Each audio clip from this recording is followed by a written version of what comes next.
हर हर महादेव, देवों के देव महादेव के चरण में प्रणाम करता हूँ। दुर्गा माँ के चरण में प्रणाम करता हूँ। सरस्वती माँ के चरण में प्रणाम करता हूँ। गणेश भगवान के चरण में प्रणाम करता हूँ। गुरु भाई गुरु बहनों के चरणों में प्रणाम करता हूँ। अपने माता पिता के चरण में प्रणाम करता हूँ। गुरु भाई गुरु बहन, कहानी को पूरा अंत तक सुनिएगा। आधा कहानी सुनने से शिव गुरु का अपमान होता है और पूरा कहानी सुनने से ज्ञान होता है। सुनिए गिलहरी कैसे बनी राजकुमारी। एक समय की बात है कि एक जंगल में एक साधु महात्मा थे। वो बहुत ही भोलेनाथ के भक्त थे। वो नित्य दिन शिव गुरु भोलेनाथ के पूजा पाठ करते थे और उसी जंगल में अपना दोनों परिवार रहते थे। उसके एक भी बाल बच्चा नहीं था। एक दिन के बात हुआ कि उस जंगल में उनके पत्नी पानी लाने के लिए गए और पानी लेके आए।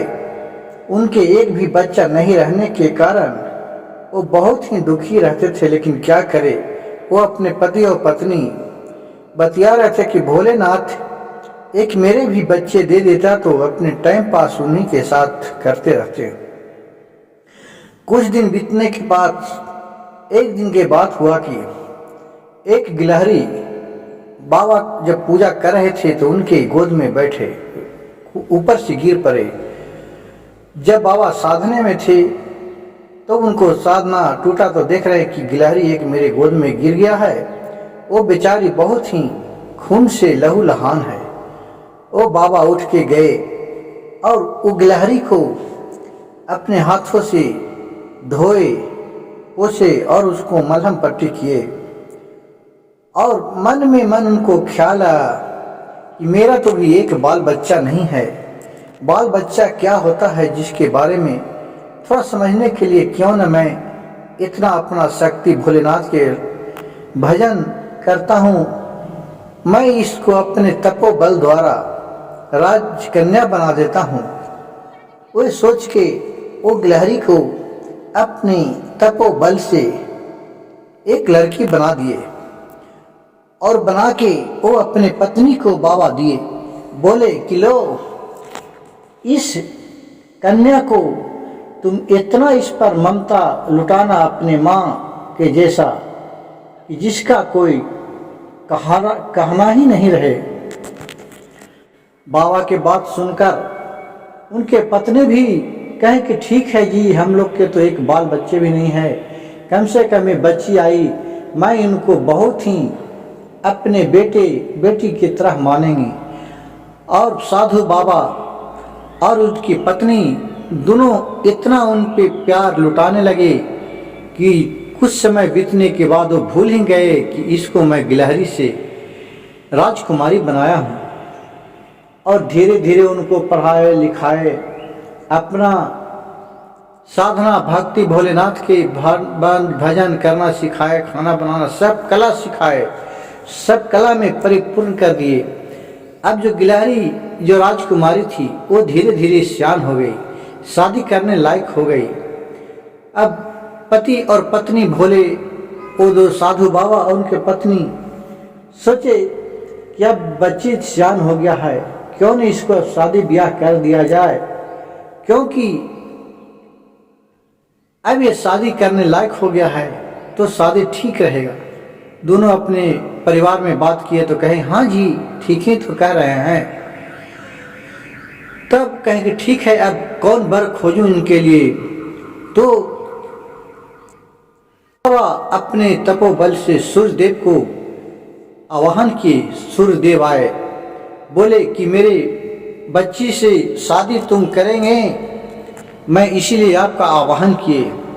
सूर्यदेव बोले कि ठीक है बाबा, आपको तो बात में टाल नहीं सकते हैं, लेकिन आप अपने आगे बच्चे से पूछ लीजिए, अगर हमसे शादी करने के लिए ये राजी है तो मैं कर लूँगा।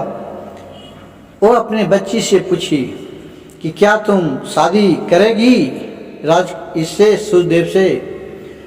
बोले मैं एक राजकुमारी हूँ पापा, और ये सूर्यदेव में इतना गर्मी रहता है कि जो गर्मी हमसे बर्दाश्त नहीं हो पाएगा, मैं इनसे शादी कैसे करूं। कहें कि ठीक है, तो बोले सूर्यदेव से कि आपसे अच्छा और कौन है? तो बोले हमसे अच्छा तो बादल है कि जो हमको ढक लेता है तो सबको ठंडी महसूस होने लगता है। तब फिर वो बादल को आवाहन किए। बादल आए, बोले बाबा से, हाँ बाबा बोलिए क्या हमको करना है? बाबा बोले कि इस बच्ची से तुमको शादी करना है, तुम करेंगे? बादल बोला कि हाँ मैं तो करूँगा, लेकिन आगे आप अपने बच्ची से पूछ लीजिए हमसे शादी करेगी? तो बच्ची बोली कि बाबा पापा मैं कैसे इनसे शादी करता हूँ, ये तो ऊपर में रहते हैं, कभी मौसम के मौसम आते हैं, बिना मौसम में तो रह भी नहीं करते हैं, तो मैं कैसे रह पाऊंगा ऊपर में? कहे कि ठीक है तू बताओ कि तुमसे अच्छा कौन है? तो फिर बादल बोला कि हमसे अच्छा पवन देव है, हमसे बड़ा, कि वो पवन देव हमको भी उड़िया के लेके चले जाते हैं। फिर पवन देव को आवाहन किए और बाबा बोले कि तुम मेरे बच्ची से शादी करेगा? पवन देव यही बात बोले कि ठीक है बाबा, आगे आप अपने बच्ची से पूछिए, अगर वो राजी है तो हम कर लेते हैं। वो बोले कि पवन देव तो इधर से उठते हैं उधर चले जाते हैं, हम किधर रह पाऊंगा? कही कि ठीक है। फिर ऋषि मुनि पवन देव को बोलते हैं कि आपसे अच्छा और कौन है? बोले कि हमसे अच्छा तो और बलवान एक पहाड़ है कि जो हमको भी रास्ता रोक लेता है।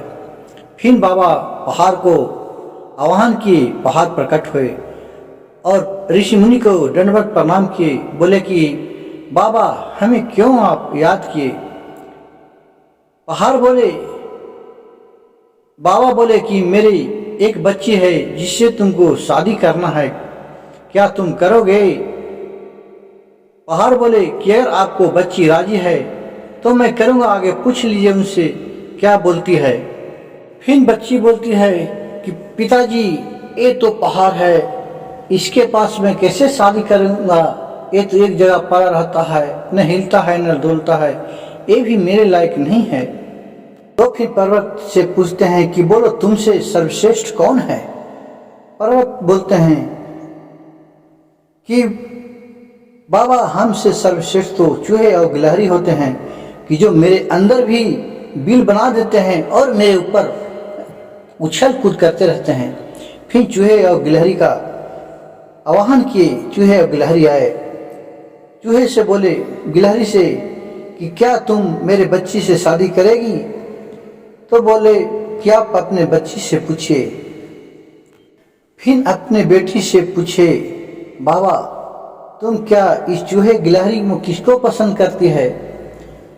तो उसका बेटी बोली, बाबा पिताजी मेरा जोड़ी तो गिलहरी के साथ अच्छा जमेगा।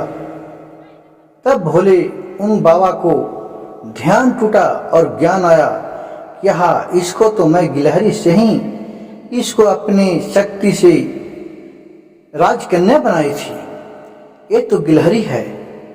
फिर अपे तपोबल से उसे गिलहरी बना देती है और एक गिलहरी के साथ गिलहरी को शादी कर देते हैं। इस कहानी से हमें यह ज्ञान मिलता है कि मनुष्य चाहे जीव जंतु कितना बदल जाए, लेकिन दिल उसका वही रहता है, दिल नहीं बदल पाता है। गुरु भाई गुरु बहन, अगर कहानी मेरे अच्छे लगे तो मेरे YouTube चैनल शिव भक्त सविता को सब्सक्राइब कीजिए, लाइक कीजिए और शेयर कीजिए। हर हर महादेव, घर घर महादेव।